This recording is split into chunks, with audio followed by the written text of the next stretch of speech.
16 सोमवार व्रत कथा।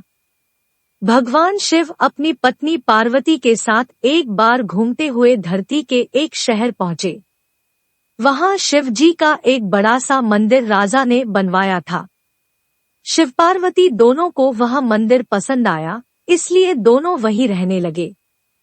कुछ दिनों बाद मां पार्वती ने भोलेनाथ से कहा, प्रभु, मुझे चौसर खेलने की इच्छा है। भगवान ने सारा इंतजाम किया और दोनों आराम से चौसर खेलने लगे।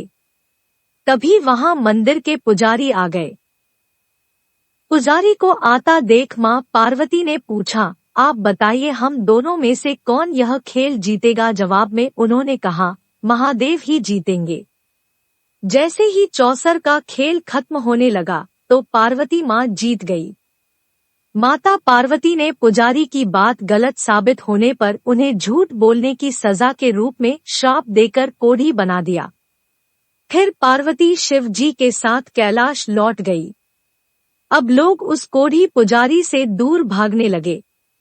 राजा ने भी उसे मंदिर के कार्य से मुक्त करके किसी दूसरे ब्राह्मण को मंदिर का पुजारी नियुक्त कर दिया। कोढ़ी पुजारी भी उसी मंदिर के बाहर बैठकर अपने लिए भिक्षा मांगने लगा। कुछ दिनों बाद उस मंदिर में स्वर्ग से अप्सराएं आईं।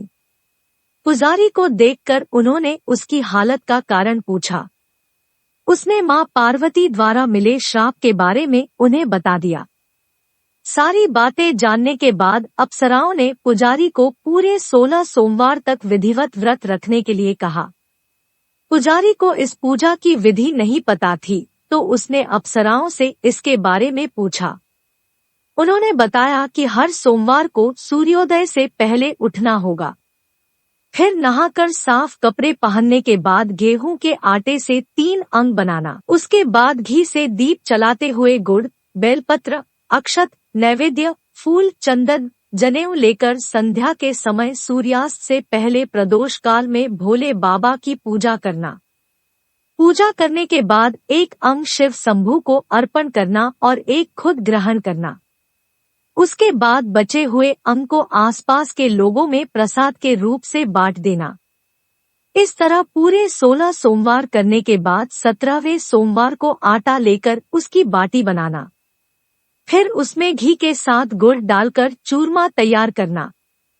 इसका शिव जी को भोग लगाकर इसे आसपास मौजूद सभी लोगों को प्रसाद के रूप में बांट देना। इस तरह से व्रत करने से भगवान शिव तुम पर प्रसन्न होकर कोढ़ की समस्या दूर कर देंगे।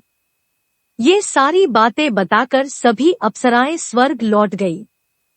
उनके लौटने के बाद पुजारी ने हर सोमवार को विधिवत व्रत और पूजन किया। 16 सोमवार पूरे करने के बाद 17वें सोमवार को सबको प्रसाद बांटते ही उसके कोढ़ की समस्या दूर हो गई।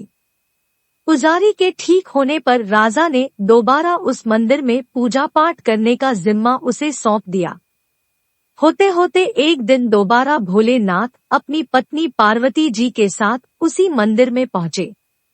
पार्वती जी ने जब देखा कि वो कोढ़मुक्त हो गए हैं, जो उन्होंने पुजारी से पूछा कि ऐसा कैसे हुआ।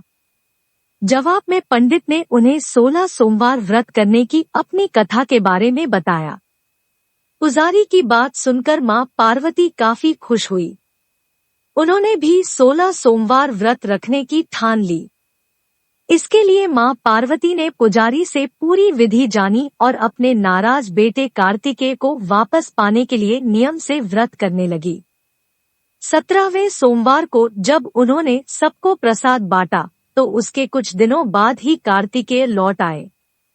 उन्होंने मां पार्वती के पास पहुंचकर पूछा, माता, अचानक कुछ हुआ कि मेरा सारा गुस्सा ही खत्म हो गया। क्या आपने कोई उपाय किया था? जवाब में पार्वती जी ने 16 सोमवार के व्रत की कथा सुनाई। धीरे धीरे 16 सोमवार व्रत की ख्याति पृथ्वी तक भी पहचानने लगी। पृथ्वी पर एक राजा थे जिसका नाम सोमपाल था। सोमपाल को उसकी मां ने 16 सोमवार व्रत कथा सुनाई। सोमपाल ने भी शिव भगवान की महिमा जानने के बाद बड़े से राज्य को पाने की चाह में 16 सोमवार व्रत रखना शुरू कर दिया। व्रत पूरा होते ही एक दिन पास के ही राजा को सोमपाल पसंद आ गया। उन्होंने अपनी बेटी सुमंगला से उसकी शादी करवा दी। कुछ ही दिनों बाद उस राजा का देहांत हो गया। अब सोमपाल ही पूरा राज्य संभालने लगा। सोमपाल ने भगवान शिव को धन्यवाद कहते हुए दोबारा 16 सोमवार का व्रत रखा। इसके समापन के दिन उसने अपनी पत्नी से सभी सामग्री पास के शिव मंदिर तक पहुंचने के लिए कहा। मंगला ने खुद जाने के बजाय पूजा की सामग्री कुछ सेवकों के हाथों मंदिर तक पहुंचा दी। उसी दौरान आकाशवाणी हुई, राजन, तुम्हारी पत्नी ने 16 सोमवार व्रत का आदर सम्मान नहीं किया। अब तुम उसे अपने महल से तुरंत निकाल दो, वरना तुम्हारा सब कुछ खत्म हो जाएगा। सोमपाल ने अपनी पत्नी को अपना आदेश न मानने और भगवान शिव के अनादर के लिए महल से निकाल दिया। अब वह भूखी प्यासी दर-दर भटकने लगी। उसे जो भी सहारा देता उसका सब कुछ चौपट हो जाता था। एक दिन उसने एक बुढ़िया की सूत की गठरी को छुआ तो सारा सूत हवा में उड़ गया।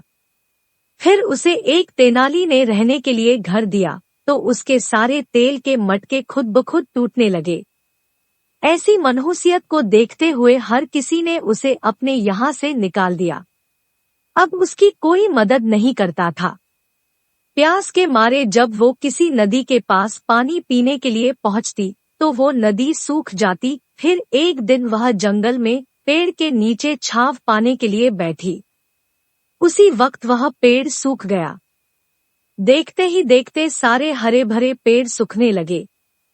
कुछ देर बाद वो एक तालाब में पहुंची। वहां का पानी जैसे ही उसने छुआ उस पर कीड़े पड़ गए। यह सब देखकर वो हैरान हो गई और उसी कीड़े वाले पानी को उसने पी लिया। भटकते भटकते एक दिन रानी पुजारी के पास पहुंची। उसे देखकर पुजारी समझ गया कि इसके साथ कुछ सही नहीं चल रहा है। उसने रानी को मंदिर में ही रहने की इजाजत दे दी। रानी मंदिर में सब्जी या फल को हाथ लगाती तो वो सड़ जाते, आटे को छूती तो उसमें कीड़े पड़ने लगते, पानी से बदबू आने लग जाती। यह सब देखकर पुजारी ने कहा, लगता है तुमसे कोई बड़ा अपराध हुआ है जिससे नाराज होकर देवताओं ने तुम्हें दंड दिया है। इस बात के जवाब में रानी ने पुजारी को शिव की पूजा करने के लिए सामग्री से जुड़ी पूरी कहानी बता दी। यह बात जानने के बाद पुजारी बोले, तुम कल से ही 16 सोमवार का व्रत करना शुरू करो। इससे प्रसन्न होकर भोलेनाथ तुम्हें माफ कर देंगे। पुजारी से 16 सोमवार की विधि समझने के बाद अगले ही सोमवार से रानी से व्रत रखना शुरू कर दिया। पुजारी उसे हर सोमवार को व्रत कथा भी सुनाते थे। 17वें सोमवार को जैसे ही रानी ने अपने व्रत का समापन किया, वैसे ही राजा को अपनी पत्नी की याद आई। उन्होंने अपने सैनिकों को उसकी खोज में भेजा और घर वापस लाने का आदेश दिया। सैनिकों को जब पता चला कि वो मंदिर में रह रही है, तो उन्होंने रानी को अपने साथ चलने की प्रार्थना की। तभी पुजारी वहां पहुंचे और सैनिकों को वापस महल लौटने के लिए कहा। राजा को जब पता चला कि उसकी पत्नी मंदिर में है, तो वो उसे लेने के लिए वहां पहुंचे। उन्होंने पुजारी से माफी मांगी और सब कुछ बताया। पुजारी ने भी कहा कि ये सब भोले का प्रकोप था, आप अपनी पत्नी को ले जाइए। राजा और रानी के महल पहुंचते ही वहां खुशियां मनाई जाने लगी। खुशी के मारे राजा ने पूरे नगर में मिठाई बंटवाई और ब्राह्मण व निर्धनों को खूब दान दिया। अब रानी महल में भगवान शिव की पूजा और 16 सोमवार का व्रत रखते हुए खुशी खुशी रहने लगी।